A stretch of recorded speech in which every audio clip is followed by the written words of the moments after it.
Let me set the record straight for a minute. Hate, I get it. Say it. I want to know if he's bunking up with Tyrrell, and if he's the big spoon or the little spoon. I think he'd be little spoon just out of principle, because Tyrrell's kind of, he's got the elderly gravitas. Envy hit the peanut gallery, they all jelly. Yeah, and that's true. And using those key stats, they are the key things that we've used to pick out our emergency match. I don't appreciate the laughing, because I recognize how fumbled that was as I lost my train of thought. But anyways, back to the emergency. No. Wait, what was that? I like that you came back to start it off fresh. We're gonna do it live, damn it. 3, 2, 1. Real legend never die. Still with the finish, you should probably let it lie. Side for a 9, that's Korea suicide. What up? I just got that old commercial, the what up, in my head. The Verizon, I think it was Verizon. I don't know. Yes, I'm dating myself. Whatever. I'm Andrew Ludzug, aka Mr. Merrill. This is Bud Copeland. Welcome into Divots and Pivots. And yes, that is the type of random off the cuff stuff that you can expect to flood your airwaves while you watch this show with us every Tuesday night at 8 o'clock.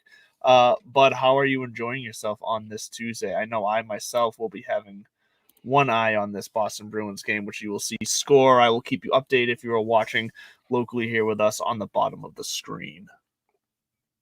Verizon? Wasn't it Verizon that did the what up commercial back in the day? You know what I mean? What? Remember what I'm talking about? First of all, thanks for tuning in, whether you're listening or watching. I'm trying to get my hat straight. I got the old throwback country club hat on. Deerwood. On Deerwood. That's where I grew up in Jacksonville. What's my handle? What's my name? At this Buds for you. And every time I talk about it, what do I always say? Make sure you include the E, because I don't want to get sued by Anheuser-Busch. Yep. What's that? Was a fucking Budweiser commercial. Was it Budweiser? It was. What do you mean? I'm so upset with you right now. I know. I I'm gonna have to walk out. I'm gonna have to go out the back door and just walk this off for a minute. Verizon was. Can you hear me now? Oh, that's what I was thinking. Can you hear me now? You're talking about like the guys that are just calling each other and yes. They just pass that around. And then the Budweiser frogs, the Budweiser, they try to get them back into it. Morale was high. I mean, shit. Well, I know, and I just screwed it all up. You're 100% right. All right, you know what? You've redeemed yourself, though. What is it? Boston, Toronto, 1-1. Fill me in. I'm not the hockey guy here. What's going on in the series? Don't make me turn in my New England card just because I don't know what the fuck's going on in the Bruins game. Not you. I'm not worried about you. I know my bona fides are right with you. I gotta get this hat situation going on. So what is going on with the series? Where are we? I will say that this is one of the reasons I love living in this part of the country, because if your teams are and they're doing well, and Boston's been running a pretty solid wave here for the last 2-3 decades, it's fun. And I think this Celtics team, that's where all my focus is, because that's the only kind of tangential knowledge I have in sports other than golf. Well, actually more baseball than anything, but I would say I know more about basketball than hockey. Hockey looks hard. I was actually talking to a mental health professional earlier today, not for personal reasons, for professional reasons, if through work. Not that there's anything wrong with that. Just wanted to clarify in case anybody was going like, ooh, what for?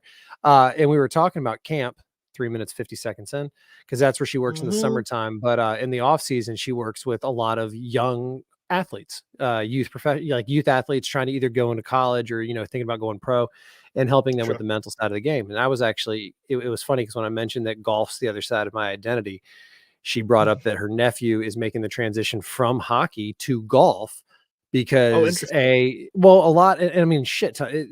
shit ton of hockey guys, when they retire, golf is it, because the swing and the hand-eye coordination. If you've got hand-eye coordination for hockey, you can play golf. Let's be honest.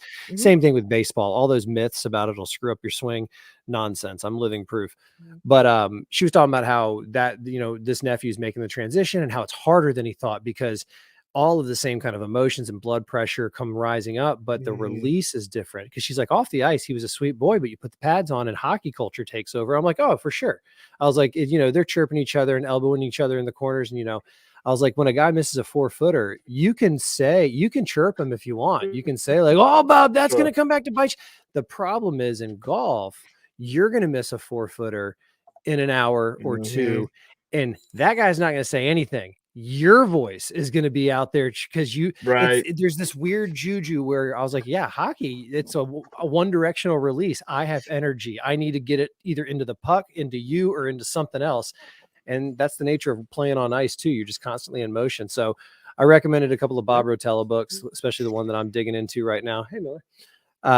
And it was just a fun conversation. So what's going on with the Bruins game? We're tied 1-1 in the second period. I know we play 3 periods. I know about hockey. I'm not an idiot. I just don't follow it. I just think it's more fun to live in Boston when they're doing well.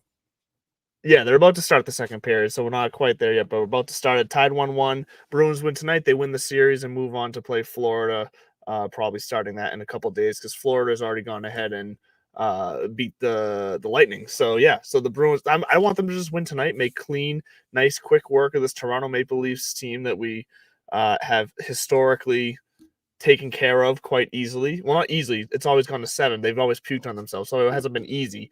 But, yeah, I just wanted to be done. Let's just move on.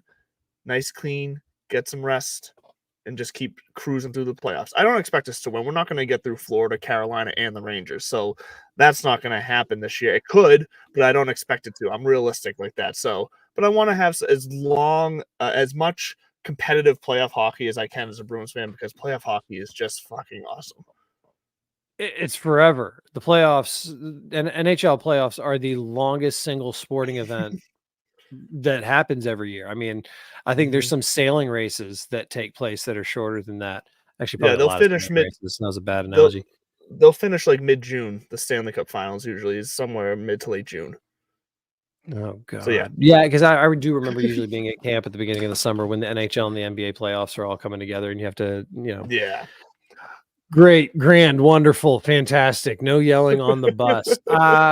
Let's get started with the show. First of all, still disappointed with you, but I'll get over it eventually that you didn't know. What's up? It's because you're drinking a Corona. That's fucking why. That says everything we need to know about why you didn't know. Hey, I always drink Budweiser, but I am drinking Corona because I was drinking them at a cookout this weekend because it was nice out and I needed something like just light. Not that Budweiser's not light, but I was having lighter than Budweiser.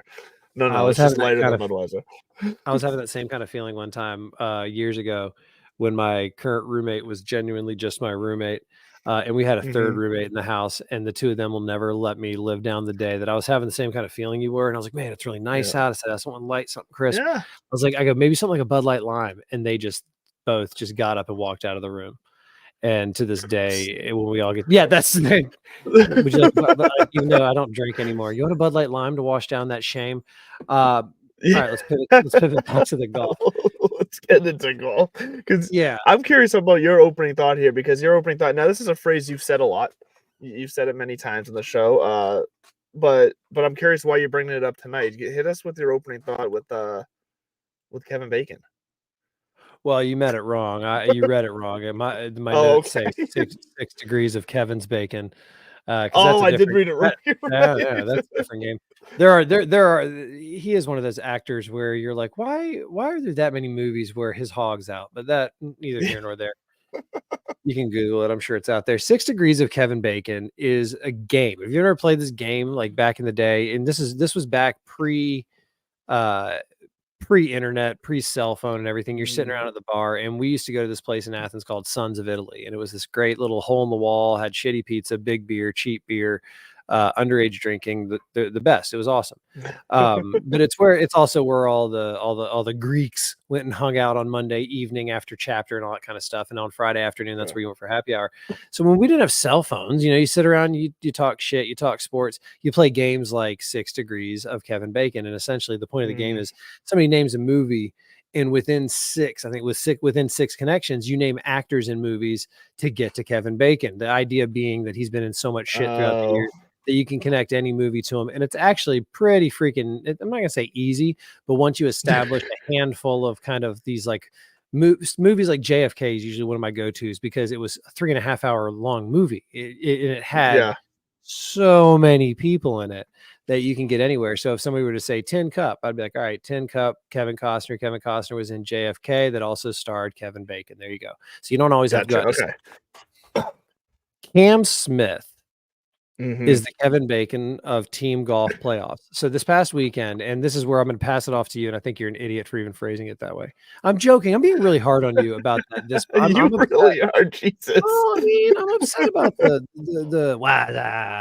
I know. I'm upset at myself. Actually, I really am. That one. That I do feel shame for that. Because I knew better. Verizon.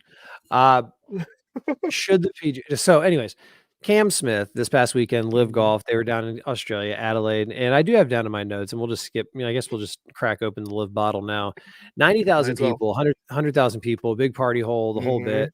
There's a great clip of a bunch of good-looking blondes floating around, and the announcers are like, "Whoa, that's not the Granny Shack," and this, that, and the other, and people are trying to chirp like, "You don't see this on the PGA Tour." First of all, yes, you do. If you haven't seen the scenery on the tour is not lacking, and that's just to say it politely. I don't want to get canceled this early in my life.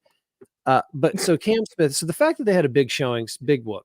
Greg Norman is a god down there. That would be the equivalent of LeBron maybe, doing some breakaway league, and then it actually having some popularity when it comes to maybe Akron or LA or some hotbeds of LeBronness. So it doesn't surprise me that they had a big turnout. What's cool about the story is that Cam Smith and his all-Australian Rippers Golf Club, I still think the team stuff is stupid. They won, but they won in a playoff. It was the first time that Live Golf had a team playoff to date, which kind of boggles the mind. 2.5 years in, you figure, you'd get there somehow because, you can't only go so low on these golf courses. So they're in a playoff, and the way the playoffs work for Live, ironically enough, was very similar, or it's identical to how the playoff worked this weekend for the Zurich. Although with the Zurich, they went actually alternate shot where Live just goes straight up. The captain picks a teammate, and those two go out and go best ball against the other captains and their teammate in the sudden death until there's a winner. And Cam Smith won. Big deal, but it gets deeper than that because Cam Smith he won with Mark Leishman over Louis Oosthuizen. And I want to say Dean Burmester, it's the South African crew against the Australian crew. Ironically enough, Louis Oosthuizen was also on the losing end of a team playoff because Cam Smith and Mark Leishman won the 2021 Zurich in a team playoff, and they beat Louis Oosthuizen. And at that time, it was I want to say it was Charles Schwartzel, another South African. Oh, sure, player. Yeah. And then the first year, this was my favorite part because the playoff this weekend was cool. Like it was dope. It ended in a playoff. Rory, Shane. We'll get into the tournament and debriefing there. We're talking about Live right now. You go back even further with Cam Smith in 2017. The Kevin Kisner came up a bunch because he holed out that year to force the playoff, but they never finished the story, and it's because Cam Smith was the team that won that first playoff when Zurich was in the team format that year with Jonas Blix. So Jonas Blix. That's actually Hans Brix. Do you remember that the Team America World Police? The South Park. Oh fuck, that movie was brilliant. Movie was freaking just broke the world. It literally broke the world. I loved it. The sex scenes were so over the top and out of control because they were puppets. So that was the beauty of it. Also, Cam Smith. He's the king. He's the king. Matt Damon. He was the king of playoff golf before team golf became a thing. And I will go back to, I still don't think anybody outside of Australia gave a shit about the live thing. And I see guys like the country club adjacent guys who I get less and less impressed with. I'm like, all right, you've taken your shockness and you've tried to be too cooler than, and it's like, well, if you're anything that's normal, then you're just awful. Okay. It just bothers me. It bothers me the lack of kind of respect and reverence for others within, because, and of course they would call me out and be like, that's what we're talking about. Go do your mushrooms and shut up and make fun of people. It's not, not for me. I've said it on here where I've gotten kind of bored with it too. Like it was funny. It's just the same thing over and over. You know what it is? It's the kids in class. It's the class clowns who interrupt something, and the first time it's funny, and then 2 or 3 times later, you're like, oh my God. All right, great. We heard it. It's fun. But the point they were trying to make is they were pointing to that 90,000, 100,000 people. If you think that this isn't the future, if you think that this isn't, then you're just, stuck in the, no, this was going to happen because Greg Norman was putting on an event with an unlimited budget. And their party hole kind of looks like a coffin. If you pull it up, it's kind of creepy when they do the zoom out. The way that it was so rigidly designed, it looks like a coffin. And we're burying the lead here, which was somebody's caddy got smoked by a water bottle, and the way they made it sound was the really? dude got decked. Yeah, I gotta find. We got to look up. Somebody get the intern. Look it up. Actually? I am the intern this week. I forgot spring break for them. Live golfer Yeah, I'm looking. caddy water bottle. So it I looks think like a coffin. I'm not sure I know what you mean by looking at these pictures. Just that it was like long and straight. yes, and the angles, the way they were designed, could have also just been one Okay. of the pictures I was looking at. Why can I not? Yeah. But no, I think you nailed it here with the road you're going here. Is that You have no idea one? where Yeah. I'm going. No, I No, never I'm know where you're joking. going, but to touch on what you're saying, yeah, of course this is going to have a success because of Greg Yeah. Norman, and of course Cam Smith is going to be the most popular person this week there because he's, you know, going back home and he's a hero there when it comes to golf right now. So like it makes sense. This is also the one thing that I think Liv has gotten right is that leaning into Australia, given some of the guys they have on their tour, Greg Norman himself, and the fact that there is no real big golf event in Australia that's kind of lacking. It was needing something, and they filled a void. I argue that if the PGA were to go there and put on and have an event that's part of the main tour schedule too, they could also get 90,000 plus to fill a place. And it's not going to be the same party aspect as Live, sure, but Oh, they I could make think it a they'd be theme park, just as dude. big.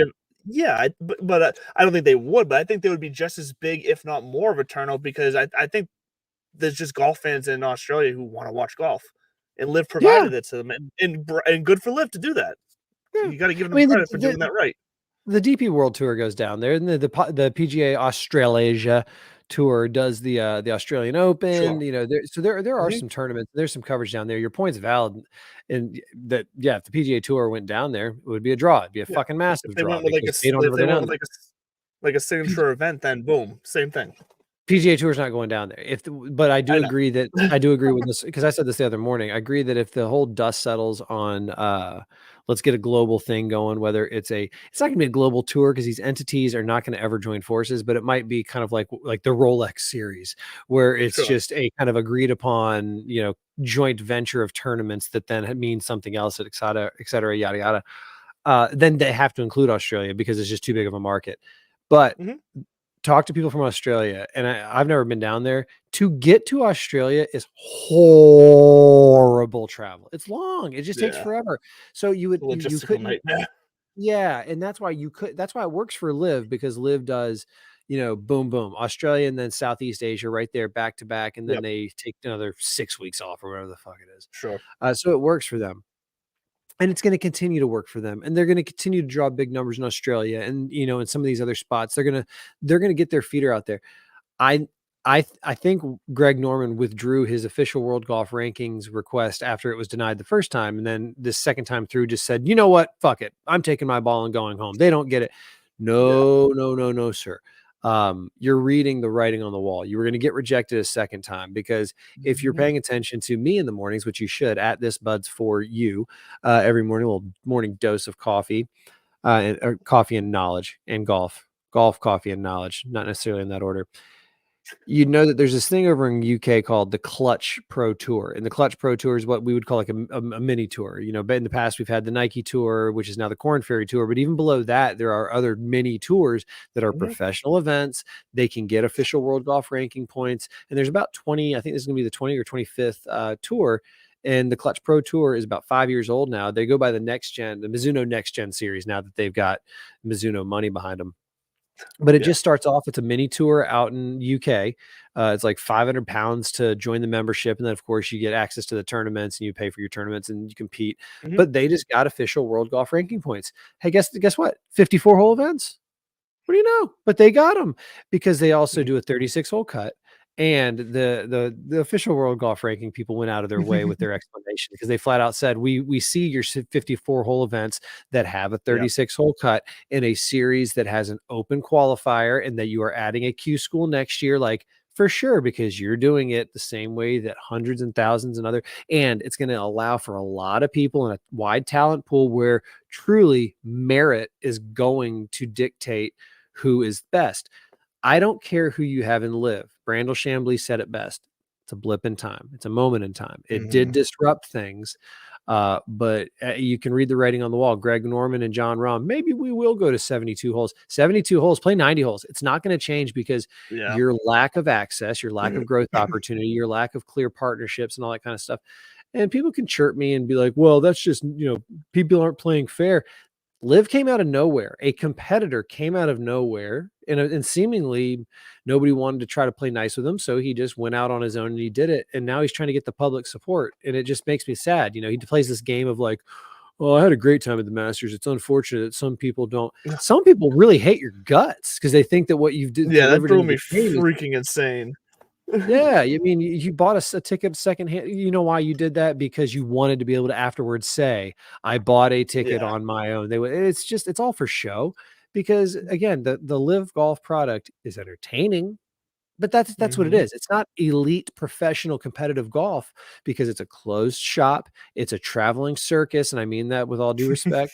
But they pick up their thing and they go to the next one. You're going to see the same 55 golfers, whether they shoot 82, 90, 95. You're going to see them. Then you're going to see them next week.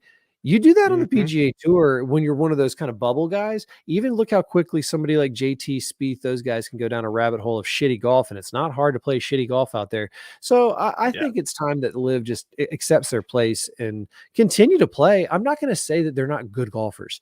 Of course not. No. But I also don't think, and I'll say this to anybody, I'll argue with anybody about this.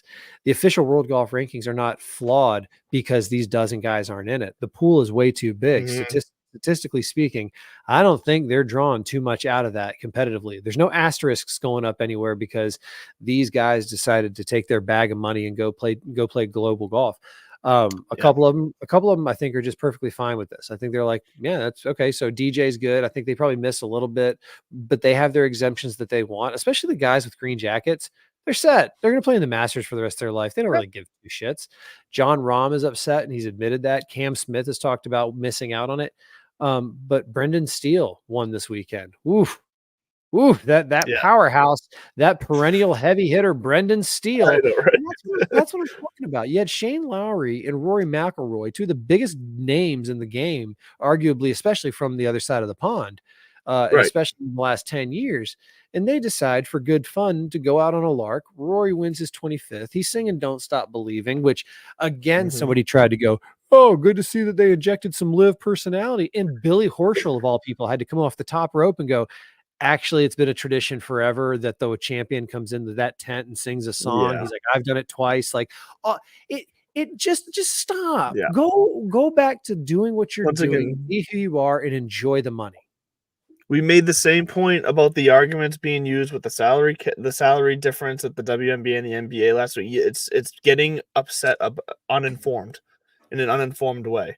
Just enjoy the moment instead of trying to nitpick why Rory McIlroy's singing a song. Just freaking enjoy it, get the content of that, and have a little fun with it. What's wrong with that? That conversation. The more you look into it, I think you can do two things at the same time. You can say, look how much Victor Wembanyama got, look how much Caitlin Clark got. And then you can say, how do we, knowing the passion that people, knowing that there is an audience out there for this game, help us grow? How do we grow? And I agree with you. You were talking about two different leagues that have been around for different time periods. And you can make the argument of, the NBA had a head start.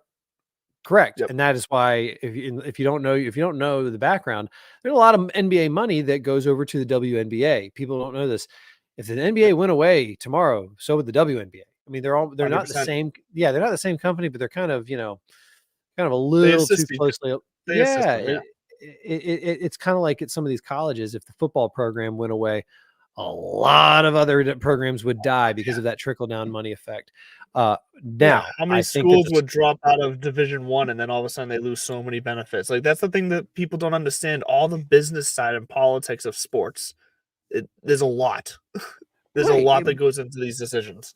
Which is also why when people bring up points that are valid in observation or even in intent, it's important to have a little bit of empathy and curiosity and think about it for a little while And again, like we've said, sure, we can bridge that gap. It's also got to be much more of these NBA salaries are so inflated because of the way the deal was structured, Yeah. placing it off of basically a percentage of TV money and ad revenues. That kind of shit that is going to be a bubble that's going to pop. People thought the housing bubble would never pop. 2008, look it up. It happened. Probably going to happen again in our lifetime. That's just the way these things happen. And sure enough, that NBA money bubble is going to pop. They're going to be in a real pinch when that TV deal is up, because I don't know. It's kind of like the PGA Tour. You're going to hit a ceiling of product. The NFL seems to have no ceiling. They print money, and that's because it's the closest thing that we have to the gladiatorial combat next to hockey. What's going on in the game? Nothing still. It's still 1-1, mid-second period. This is from what I was watching before the show, because obviously I'm not watching it live now. I just have this kind of box score pulled up. Sloppy game from the Bruins. They do not look good tonight. I think it's a kind of age-old time tested pace of the Bruins know they're 1 win away. They're settling in to they're trying not to screw up, which is causing them to play tight, and the Maple Leafs are coming in with nothing to lose, trying to knock the doors off of it. It's just, you see it all the time in hockey and in other sports where the second you sit back just a little bit and play safe, you get your teeth knocked in. It seems to be what's happening tonight, but it's 1-1. Because I'm not watching the second period, maybe they've picked up the intensity. We'll see once I get eyes on the third period. But yeah, 1-1 right now still. I gotta update my avatar. I don't have that much hair. Hell, I didn't have that much hair when I had hair, but I was just thinking about that. I know. Yeah, I gotta update that avatar. Right. There's more hair on my face than on the top of my head. So right. Live Golf is gonna live. I think they're actually in Hong Kong this week or Shanghai. They're at one of those spots. And again, it'll be on the internet. The local crowds will probably love it, and they're doing their thing because you can't go head to head, and you're not going to win. I did misspeak earlier this month when I introduced Doral as the U.S. introduction. I forgot that they had already done the stint in Las Vegas right around the Super Bowl. They did that first tournament. They kind of squeezed it in right around Waste Management and Super Bowl time. But I forgot about it too. I backed you up with that, so yeah, I completely forgot about that too. So now there's an interesting kind of segue here, though, which is we're a couple weeks out from the PGA, which basically means this tournament, the Byron Nelson Colonial, it's one of only 2 tournaments that has the name of a human golfer in it. The other one being the Arnold Palmer, the API now. Jack's isn't the Jack Nicklaus Memorial Tournament; it's just the Memorial. Sure.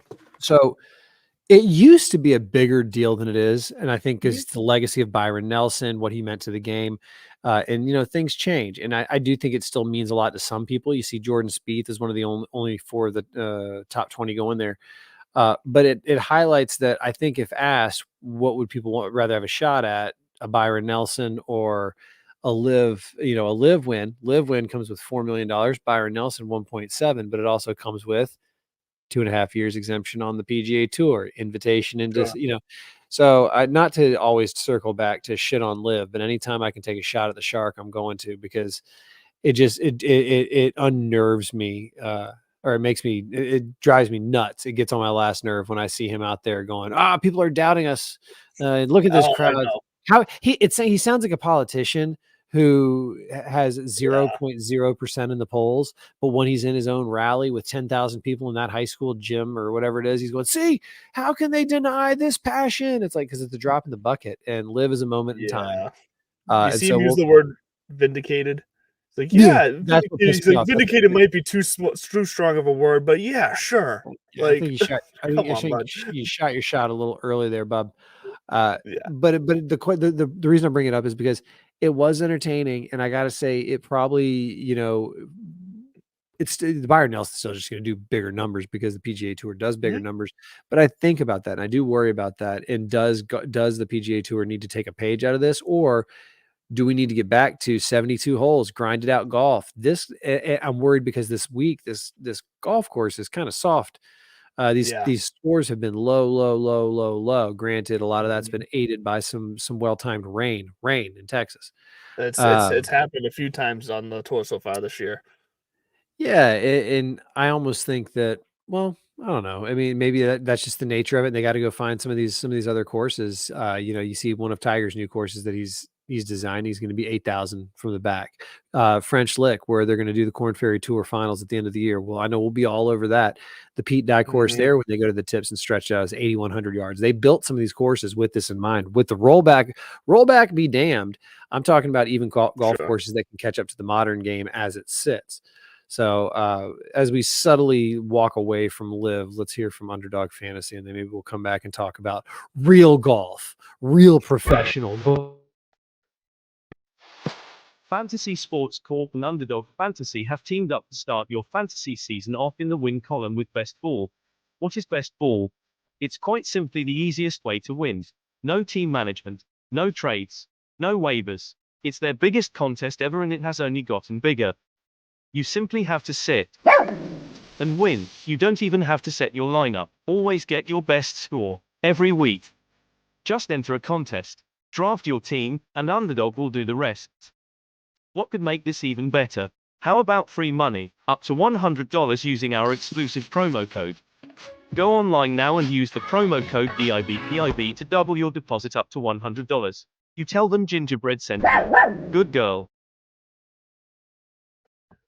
What's interesting about this week too is that I still think of this as the AT&T Byron Nelson. It was just that way for a decent amount of time, but obviously when COVID happened and we no longer had the CJ Cup over in that was South Korea, right? I believe, was that what the CJ Cup was? I have no fucking clue. It was overseas. I think it was one year, and then it was Congaree, South Carolina club, Congaree Club in South Carolina for a year during COVID, and then it just kind of went away. It never went. So I believe it was always South Korea where the CJ Cup was, and then it came home because of COVID. It came back to the States because of COVID, and it's now the CJ Cup Byron Nelson, which seems weird to me because they were always two separate tournaments, and now it's one.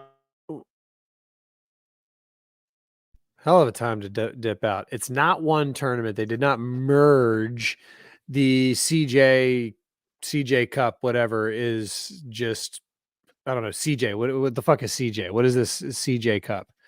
Is CJ the company? I mean, that's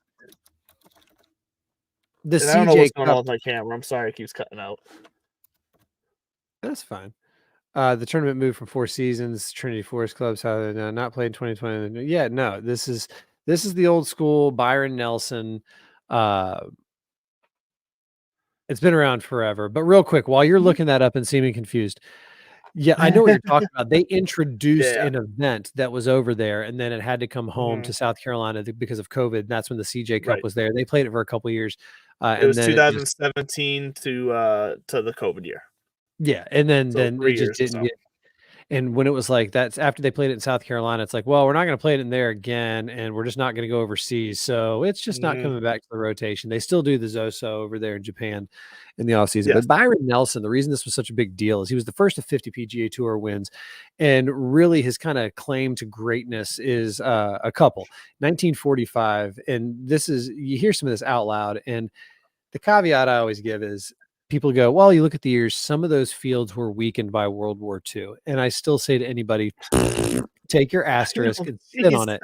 It still takes very, very, very good golf to do some of the things. In one of those years, he could have been going up against Frank Cappan, who shoots a fit. Like, you never know who's going to shoot a 58 or have a record weekend. You know what I mean?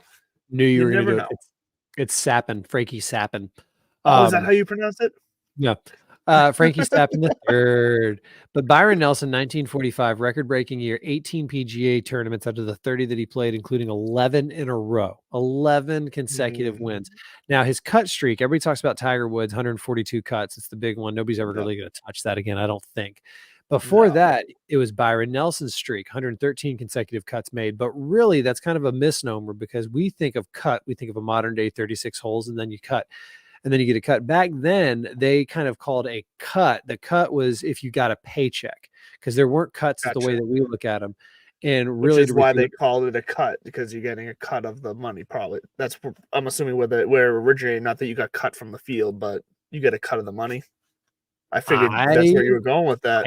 I don't know, but I'm gonna roll with that. That sounds nice, all right with me. But back then, you had to finish in the top. You had to finish in the top 20 to get a Yeah. paycheck. And so really that 113 consecutive cuts, quote unquote, was really 113, top 20 finishes. So Byron wild. Nelson, Lord Byron, he was something else. And there's a reason, the Iron Byron was the one of those first mechanical golf machines that they would use to test out clubs and balls. Let's see, what do we got here? No, that's pretty much it. He won a shit ton of times. He won the Masters, PGA, US Open. Let's see. And now he's got a golf tournament named after him. So TBC Craig Ranch, like we said earlier, not exactly, it's another one of the TPC network of family of network of whatever golf courses. And as we talked about earlier this season, some of them are Sawgrass, some of them are TPC Craig Ranch, and no disrespect, but I mean, it is a lot easier for these guys. And I think it's because it's much more of a, I don't know, I'm not going to say a membership club, but it definitely doesn't strike me as the kind of like,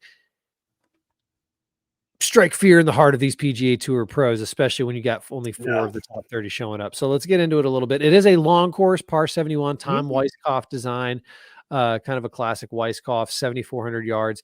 And there's only 3 par 5s. They're gettable.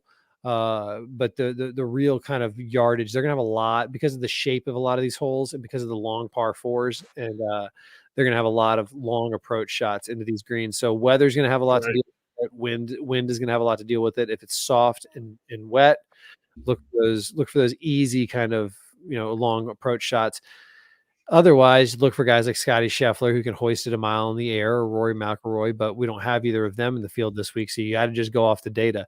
Which begs the question: what are your kind of key 3, or do you have anything to add to the course setup approach here at TPC Craig Ranch, the heralded TPC Craig Ranch, for the AT&T Byron Nelson? I'm with you. Other than that, like you said, it's going to be an easier get this week, and I think because of that, it's going to be wide open for this field. For given the quality of field this is, the course that they're playing on, I see this being low scoring. I just see any single one of these guys, like we always say, they're all professional golfers. Anybody can show up there, have themselves a good couple days, and all of a sudden they're in it. So you're going to see when we get to our emergency 9. Mine, it has some names you've probably never heard before, which should make this fun. But yeah, as far as my key stats go, approach, putting off the tee are the standards. But then you nailed it. I have the same mindset. Par 4s, 450 to 500 yards, pretty much make up this entire course outside of, like you said, the 3 par 5s. And then the couple par 3s, and then proximity 200 plus yards for the approach shots. Once again, like you just said, it's like you read my mind or you read my notes. Either one, it doesn't matter. We're on the same page in our thinking, because it's just the way this course is set up. It was pretty cut and dry when I looked at the breakdown of the holes, the stats that matter here. It usually when I do my research on these courses, I take some liberties when I'm kind of analyzing the stats, and there's a bunch that are kind of the same, and then I decide which ones are most important.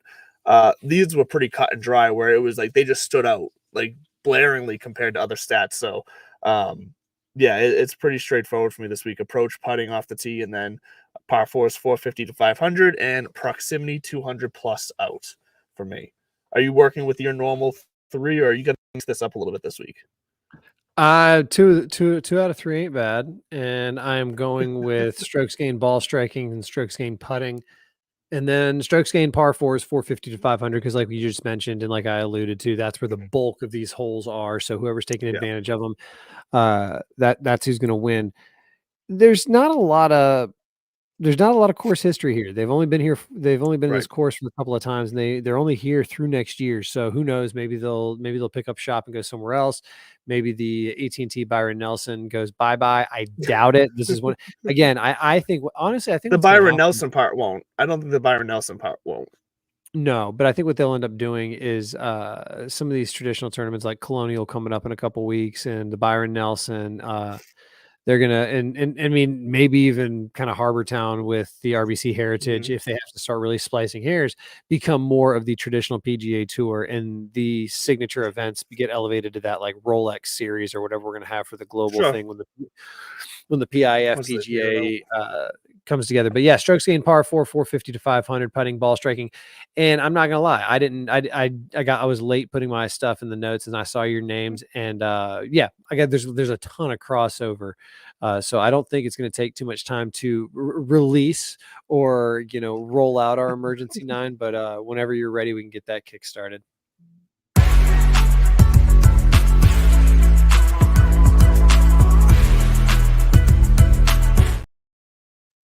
So smooth with that handoff.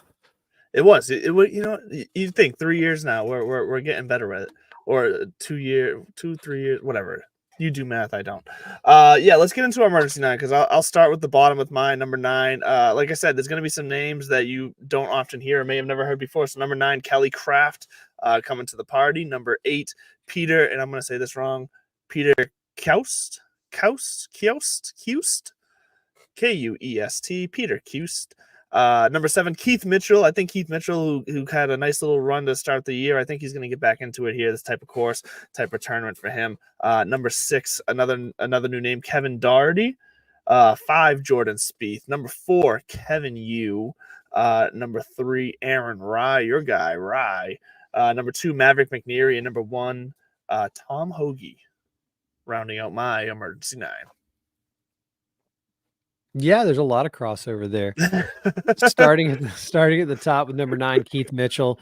He had fun last week in New Orleans, and I agree. Sooner or later, he's going to come back. Adam Shank at 8, Justin Lauer or lower at 7. He was 4th last week, so look out there. Steven Yeager at 6, Aaron Rye, there he is at number 5. Adam Scott at 4, Jordan Spieth in Texas, number 3, Mav McNeely, because the numbers tell me so, and his name just keeps popping up. And then number 1, give me a Tom Hoagie. All right. And put a little bit of mustard on there. And that's my emergency 9 this week. Yeah, hey, it's always a good sign when we agree on the top guy. And I'd love to see Tom Hoagie go out there and win this week. Hoagie's a guy that, at least on this show, we've always liked. So, we say that, but it'd be interesting to see how our lineups do as a best ball kind of scenario. Slot our guys, and a higher one goes in. If we keep going, so much crossover like we are recently, in order to kind of create some separation, we might have to start applying some different points to our rankings and which ones we get in order as far as bonuses go. So hey, who knows? Something to mull over for the season long tournament. That's gonna be the CJ Cup Byron Nelson. And honestly, there's not much more else to talk about that. So I do want to pick your brain on something though, because we kind of briefly touched on it last week. Sure. But I know I've now had an entire week to kind of take in some of the content that stemmed out of the queue. The qualifying for the Myrtle Beach, and George Bryan winning that, getting his invitation to the Myrtle Beach Classic, Wesley Bryan's brother. So you look confused. I thought Wesley Bryan got a sponsor's invite. Yeah, but I believe it was Matt Atkins. Matt Atkins won the. Oh, was it Matt Atkins that won? I believe so. Let me hold on. Now you do have me doubting myself now, because I did see the video of it must have been Wesley Bryan, then one of the Bryan brothers receiving the call for their invitation for their invite. Who won the Myrtle? It was Matt Atkins. I'm sorry, you're right. Matt Atkins won. I saw what you saw, but one of the Bryan brothers got he got a sponsor's invite. I'm pretty sure it was George Bryan though, not Wesley Bryan. That got the. I thought it was George Bryan. All I know is they're leaning into it, which I like. Oh yeah, I love that. Yeah. George Bryan earned sponsor exemption for Myrtle Beach. Oh, so that's what. So I just saw. Okay, so that is part of the thing when you don't get to watch it live and the results come out a month later. You can get confusing. That's a perfect example of why, you kept it under wraps and then you tried to roll it out in this kind of creative way. And PGA Tour just put out a statement. That's the only thing you could find on it. And on social media, all those guys are kind of out for themselves because that's the way they should be. I mean, they're all there because they're YouTubers. So this is an interesting experiment. They kept it under wraps. When a guy when all of a sudden this big splash at the end, You wanted Fat Prez, you wanted Dan Rappaport, you wanted really a guy with more mainstream, kind of golf recognition and credibility. Matt Atkins is a hell of a player, and he also does kind of he is kind of a part of the cast in one of the part of the Bryan brothers, I think, in their stuff. But it just didn't for me I don't care about the Myrtle Beach, no disrespect, because it's the same week. It's the same week as the Wells Fargo, and for me, that's where that's where the real that's where the real elite competition is that week. Don't get me wrong; those guys down in Myrtle Beach are excellent golfers. Like I say it all the time, thousands and thousands and thousands of guys who can go out there and shoot those numbers and do it under pressure. But yeah, it doesn't make my socks roll up and down. I don't necessarily consume too much of my golf via YouTube as much as I mean, I definitely no, it's true. I mean, like I stream on I'll be streaming the ESPN Plus coverage, Thursday and Friday early in the mornings, golf channels on the TV no matter what throughout the weekend, because the DP World Tour starts at 3 a.m. and then the LPGA Tour gets the coverage. You get some PGA Tour champions sprinkled in there, and so when they look at how do we expand this. I don't know, man. Somebody jokingly on Peter Finch the other day goes, "Hey, we should have our own YouTube major." And there was two things that jumped. Oh, they'll do it. I'm surprised it hasn't happened yet. All these YouTube channels already do their own major within their own channel.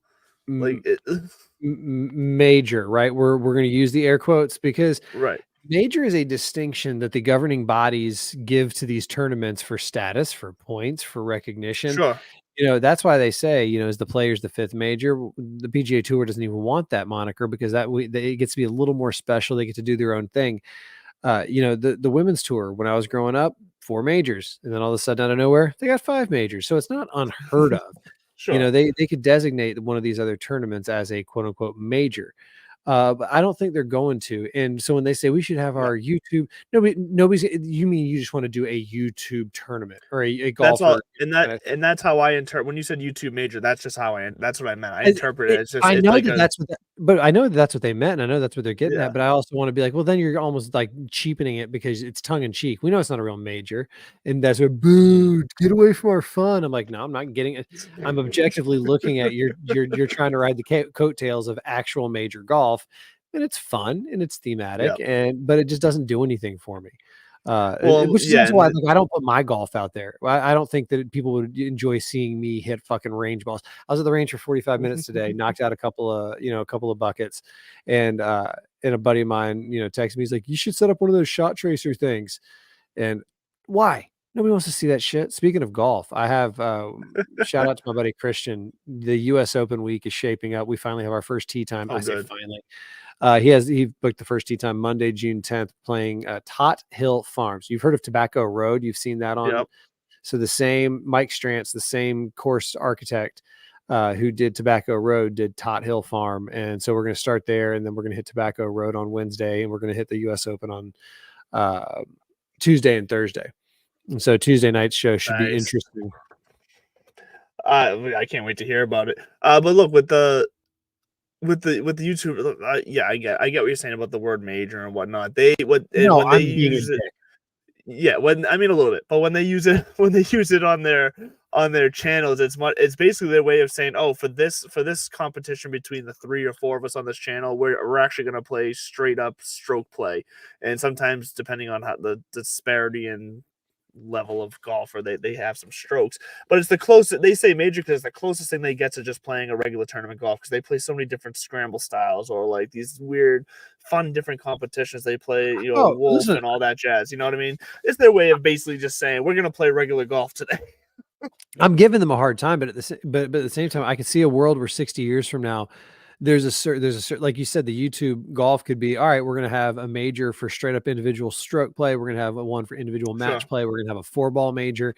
And then we're going to have maybe a mixed couples. You get Paige Sporanic, and you get some of those female golf personalities with big followings. And you get them out there. And so you have your 4 majors, because rewind the clock, the Western Open, which now is the BMW Championship, if it's even around anymore. It used to be considered a major. But when people count majors and they call it kind of like Ben Hogan, they reference his Western Open. You always see in parentheses this was considered a major at the time. You know, a lot of those tournaments. It's also why growing up, you know, Tiger revered it because it had that status in the game.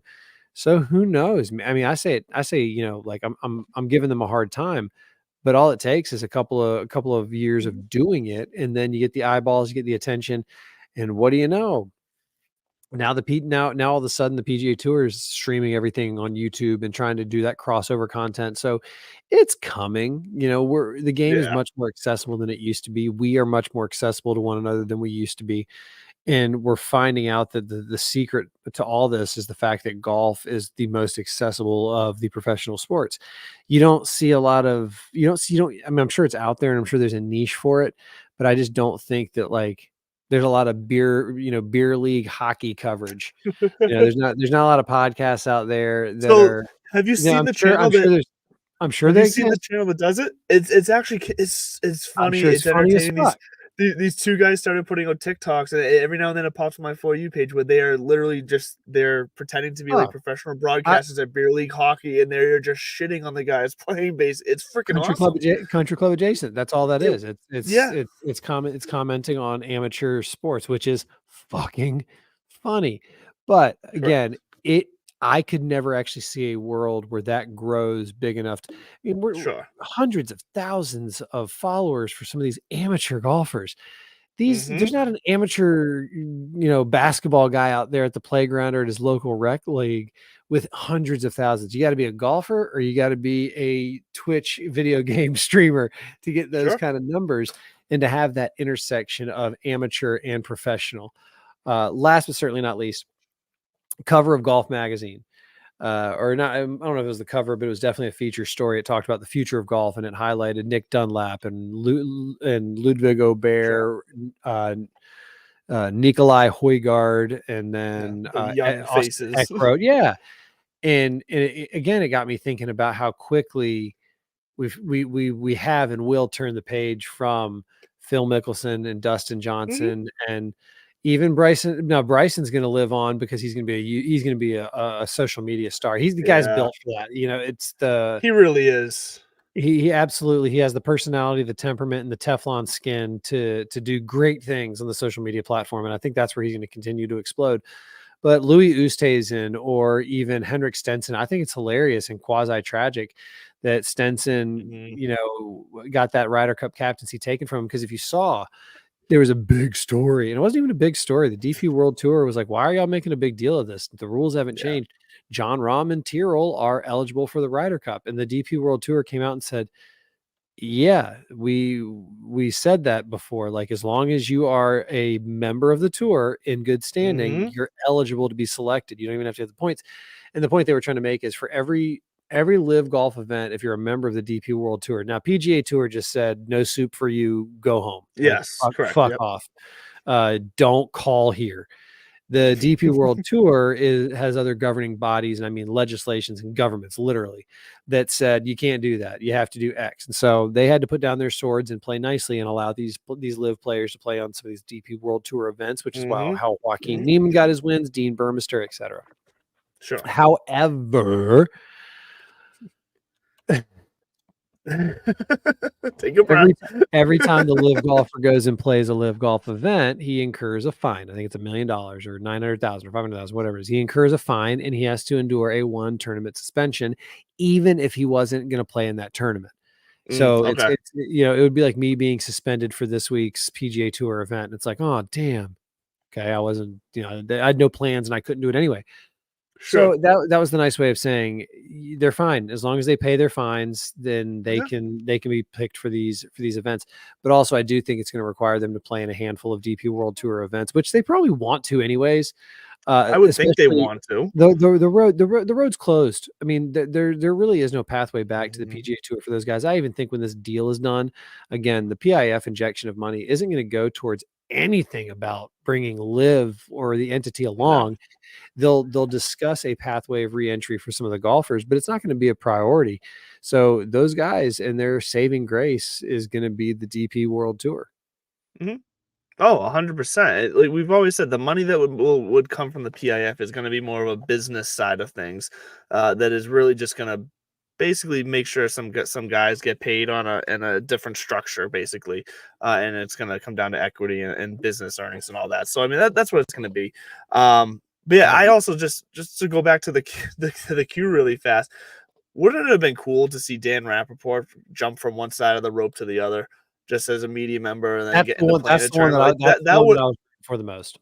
That would have been. And honestly, I think he finished 4 over in like 3rd or 4th place or whatever. Like he played better than I expected him to. Because I looked at Fat Perez, like it was a shame because obviously I take in Bob Does Sports channel the most out of all the guys that were involved in this queue. So Fat Perez is a fan favorite of a lot of people. I wanted him to do good.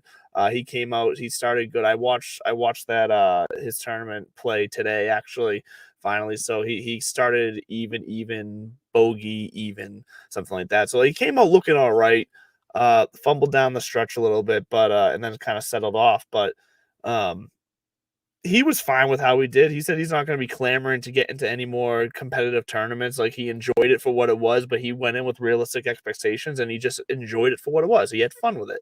And which I think a lot of these guys did. I think that they were all very appreciative and kind of level-headed about the whole experience. But man, yeah, Dan Rappaport, just the storyline of jumping kind of up through the ranks of Barstool and then the podcast universe and then getting actually out on the course with like respected credentials to cover the game for the PGA and then to jump the rope. Like that story, that climb would have just been unheard of. It would have been, I'm not making the comparison here, but it would have been a fun story on the lines of the way that Francis We Met was a fun story. It was out of the norm for the time. Turk Pettit would have been somebody fun. He's a talented golfer. Dan Rappaport 4 over. Fatty 9 over. Yikes! Yeah, I've been there. Micah he Morris wasn't last though. He wasn't last. plus 14. So yeah, George Micah Bryant, Morris was last. yeah, but when you look like that, doesn't fucking matter. I know, right? That hair. Jealous. Hashtag jealous. Well, YouTube is still it's still going to continue to grow because Yes. there's going to be these lulls like this week, and I say lull, with all due respect, there's going to be lulls in kind of the signature events in the major season, and then I think the thirst for the game is not going to die, and as the PGA Tour continues to wrap up to get out of the way for the NFL, these guys aren't going to get out of the way for the NFL. Scottsdale and it's nice in Scottsdale and Jacksonville and Jupiter this time, throughout the entire fucking year. So they're going to keep playing their games. And I do think that maybe we're going to start seeing maybe an off-season tour, because you look how quickly at the top of the show talked about the Clutch Pro Tour. The Clutch Pro Tour just was started by a guy named Tom. Oh, there goes fucking cat running around here knocking shit over. A guy named Tom, and 5 years ago. And I mean, I'm sure it just takes a little bit of capital, thought, planning. But you get a handful of tournaments, you attract some nice players, you do it consistently, and you show a roadmap to growth and inclusivity, and you'll get people's attention and respect. Keep trying to be cooler than everybody else and have, guards up and barriers to entry, and, talk about being excluded while marketing yourself as exclusive. I don't know what to tell you. You reap what you sow. Yep. Totally agree. Real fast before we finish up here tonight, I want to remind everybody that if you missed it, because we failed to mention this last week because we're super good at that type of shit. We got some new merch out. So if you were familiar with some of our other merch, the Morning Wood line, that's not scrolling because I'm on the wrong screen there. Let me pull that up really fast. Fired. Go over to dc4lcustomtees.com. That's where you can find all of our merch. You'll see, along with the Morning Wood line that we've had out for a little bit now, as well as the 3-putt shirts. We have a new addition here, the DMP Key 3. We talk about our Key 3 stats every week. You can get that T-shirt as seen here. And then the other new one we have in honor of Scotty Scheffler winning the Masters, you can get the latest Yes Chef shirt that just went off the screen for some freaking reason. I don't know why. That's because you accidentally gave me. I have some sort of admin controls I didn't know about. I started clicking buttons. Well, Yes Chef is well, I can't show it now, so we're gonna run out of time. But if you go to dc4lcustomtees.com and find the Divots and Pivots page under the Friends of DC4L, you'll be able to see the Yes Chef and all of our merch over there. Get over there. There it is. Bud's got it back up here somehow. I don't know what you did, but thank you for that. This is like There when it they is. gave me a Yeah. microphone at Gillette and they let me run around on the field. Like, who does this? Mistake. No, it's good. So yeah, go over there, check it out. It's great stuff, great quality stuff. So yeah, help support the show. You guys should support us, watching us, listening to us. We thank you for that. And we see you every Tuesday night here on That Sports Podcast Network at 8:00. We'll see you next week as always. And we love you. And as always, stay classy, just like Bud does.